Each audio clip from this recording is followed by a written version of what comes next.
One of my personal favourites for decorating cakes is being able to hand paint. The results never fail to impress, and you create designs that are really, really individual. What I'm going to show you here is how to hand paint our little bumblebee cake, which is why I've covered the cake with sugar paste that's been already coloured, because the little wings of the bumblebees will then show up when I paint them in white.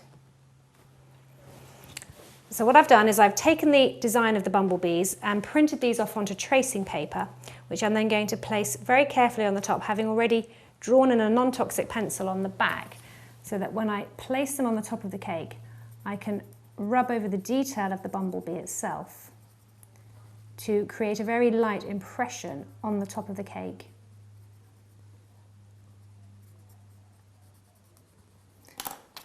So you can see the detail of the bumblebee is very, very light on the top of the cake, and it's just enough to give me the outline to know where to paint.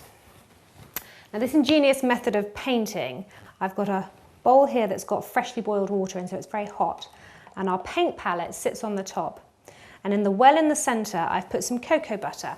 Now, cocoa butter is available from most independent cake decorating specialists, and it's pure cocoa butter, so when it melts, as you can see here, it becomes like a very translucent oil. And mixed with these lusters, these powders, it becomes a very nice compound that you can paint onto the surface of cakes. And unlike blending these with alcohol or water, which soaks into the cake, the detail sits very nicely on the surface of the cake, so you build up the effect very much like an oil painting. In our range, we've got a lovely collection of paintbrushes, from the larger ones for doing more background strokes through to the more detailed ones for very, very fine precision work at the end. So I'm going to start my bumblebees using this one. So I'm going to start by painting the bodies of the bumblebees. And you'll see that working on these little individual cakes, I tend to put one hand on the work surface and then rest the other hand over the top, so that I'm not actually touching the cake while I'm doing this handpipe detail. These can be time consuming, but are so rewarding. And if you have a collection of several hundred of these cakes to do, you can go around and do all the yellow parts of the bumblebees before you do the wings and before you do the detailed body on them.